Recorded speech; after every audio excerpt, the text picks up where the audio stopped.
Kyiv, thank you very much for moderating the show. Ну, перше, я два слова скажу по-українськи.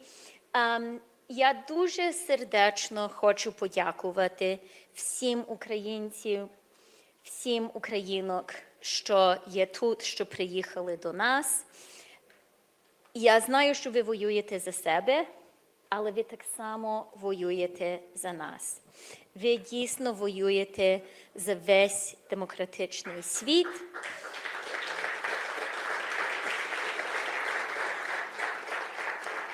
І я знаю, що приходиться зараз на міжнародній арені і раніше українцям приїжджати до нас і нам дякувати.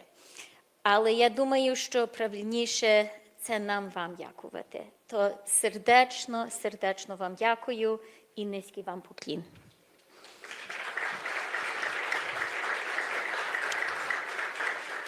Слава Україні і слава Канаді. On the thank yous, I do just want to single out two people who are here today who work for Canada in Ukraine. You've just seen in action our outstanding ambassador, Natalka Smoits.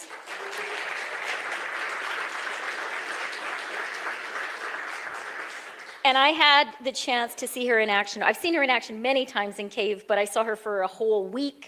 And, you know, the thing that makes you proud as a Canadian is when people from other countries talk to you about the high regard in which they hold our representatives. And I heard that so many times about Natalka. Дуже дякую, Natalka. And then we also have Jocelyn Kinnear, who runs the Ukraine team in Global Affairs. She was in Kyiv with us at the beginning of the week. Thank you very much, Jocelyn. Alors, je viens d'une visite de Kiev, comme Pavlo a dit. Je viens directement de l'aéroport. J'étais à Kiev pour 5 jours. Après ça, j'étais à Copenhagen, où j'ai eu une réunion avec Anders Fogh Rasmussen, l'ancien chef de l'OTAN. Et après ça, j'étais à Munich pour une retraite de Munich Security Conference.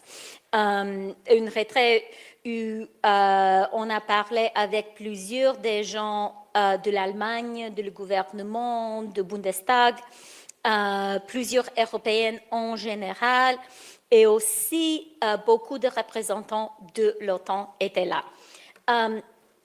So I've been talking to a lot of people over the past week and a half, and I just wanted to talk briefly about three things. I want to talk about Ukraine. I want to talk about what I saw and heard from Western Europe about Ukraine. And then I want to talk about the business opportunity. About Ukraine, I think it's important for those of us who are not there to recognize two things at the same time. One is people are really tired. It's almost 4 years of war. And it's exhausting.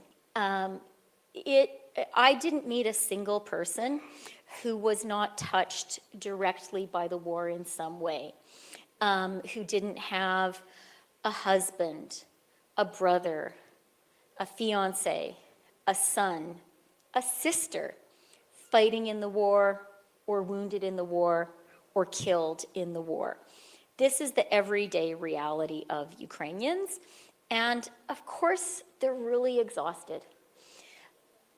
At the same time, what I was really struck by was the extent to which people were resilient and determined.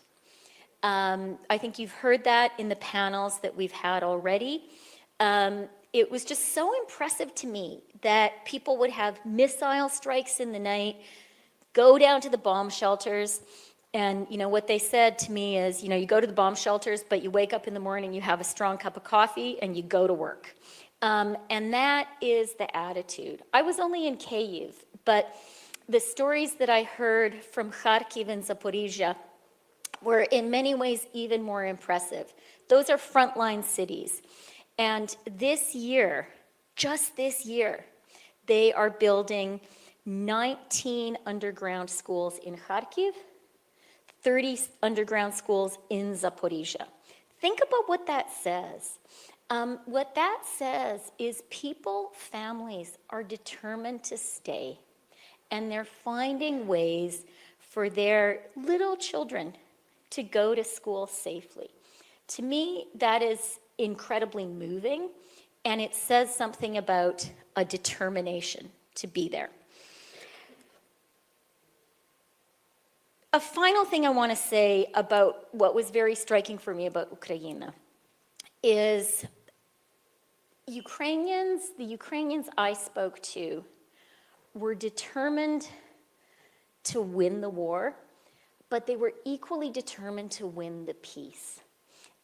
Ukrainians, yes, are fighting for their sovereignty, but they're also fighting for their vision of a transformed Ukraine, a Ukraine which is democratic, a Ukraine which is a rule of law country, a Ukraine which is able to enjoy the kind of widely shared prosperity that we sometimes take for granted here in Canada.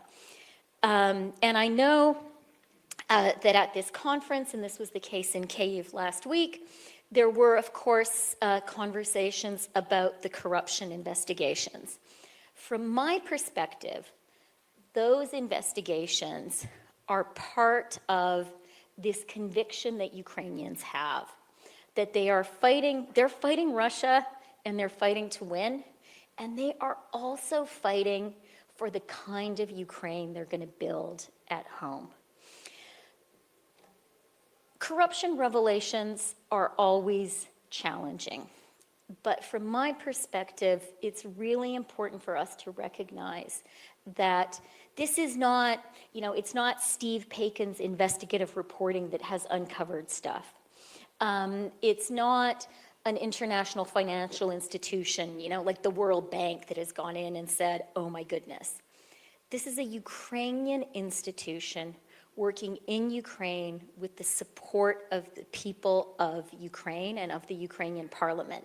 And that, to me, speaks of a healthy society determined to become healthier. So,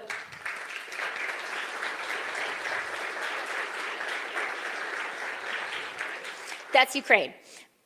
Second, just a few observations from conversations in Western Europe. I was very struck by the extent to which the Europeans who I spoke to recognize the stakes. There is a recognition that I had not seen previously of the very serious and ongoing threat that Vladimir Putin's revisionist Russia poses not only to Ukraine, but also to Europe, and indeed to the entire rules-based international order. We've seen European countries not only say that, right? There was Olaf Scholz's Zeitenwende, that the world has changed. We've seen Chancellor Merz talk about how we're not at war, but we're not at peace either. And we are seeing now historic investments in defense by the Europeans. And that is a measure of the seriousness with which they see this challenge. I would also say, in this panel that we just heard from, I think speaks to something that I heard from the Europeans I spoke to, which is an increasing recognition of the resilience and the strength of Ukraine. A recognition that Ukraine should be supported not only because it's the good thing to do and the right thing to do, which it is, but that Ukraine should be supported because a strong Ukraine can be a great ally for us all. A real recognition, we heard about the defense sector, an increasing recognition that Ukraine can be the arsenal for Europe, and that Ukraine can be the shield for Europe. And I think both of those things are true, and it's good to hear that recognized. Pavlo spoke about the assets of the Russian Central Bank. And all the Canadians here, we should be proud of the leading role our country has played on what I think is emerging as sort of the key issue at the moment.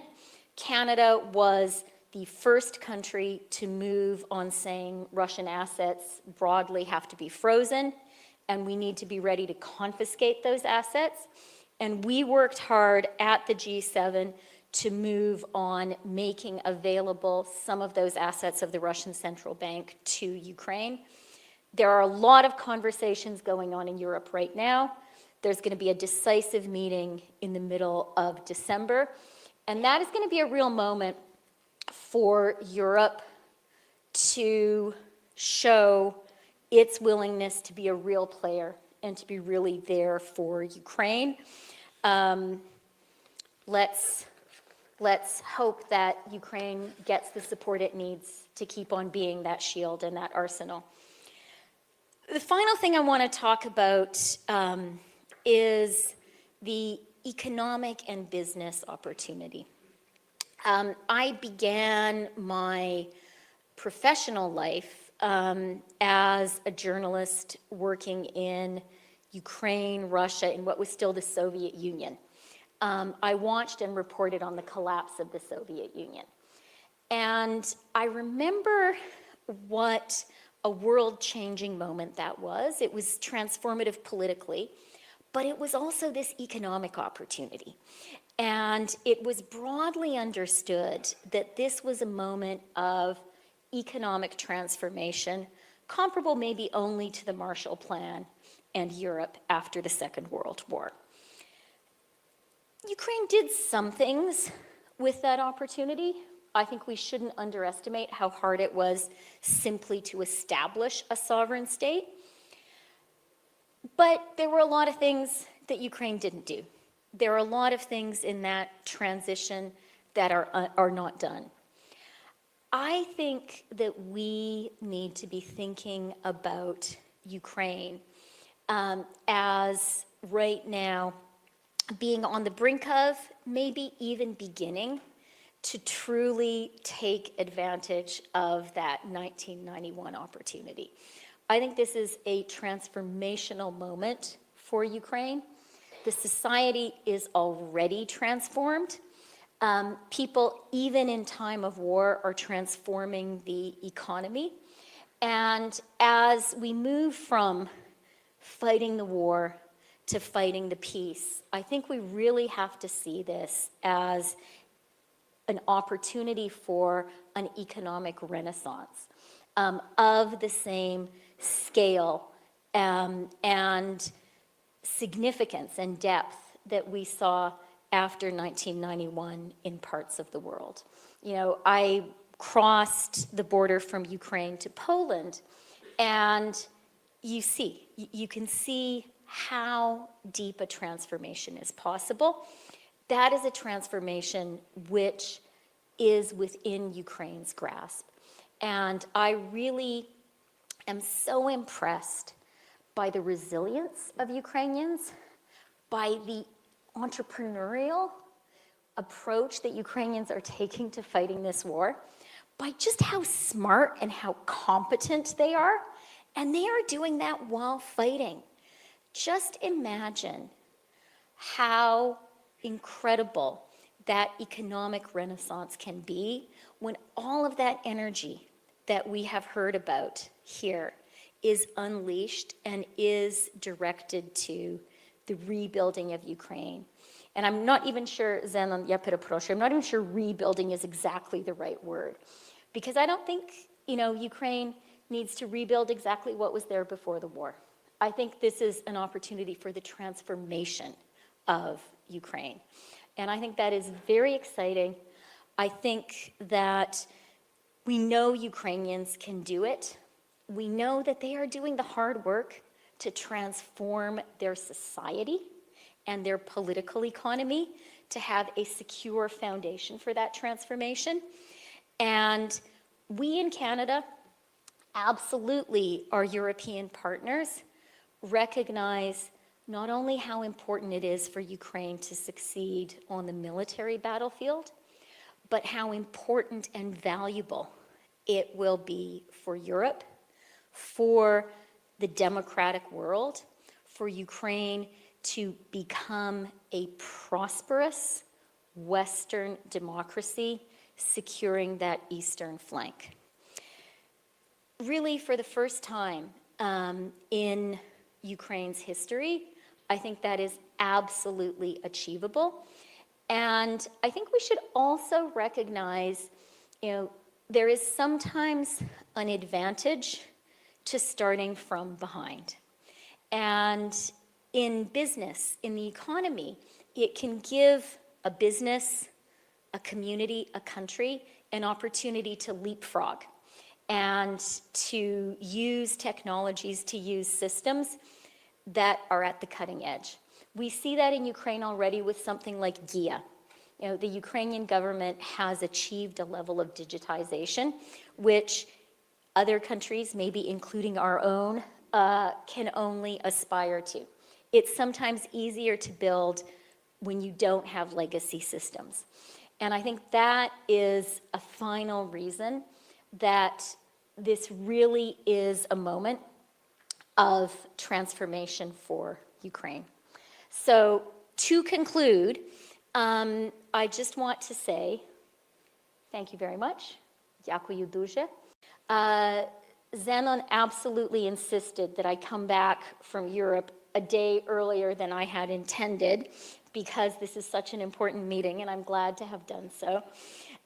If you leave with one thought, I would ask us all to leave here certainly committed to the idea that Ukraine needs to fight on the military battlefield, but also committed to the idea that Ukraine needs to fight and is fighting on the economic battlefield, and that is a battlefield that is not just about rebuilding, but is about transforming, is about a true renaissance, is about Ukraine being able to fully take advantage of those opportunities that first opened up in 1991.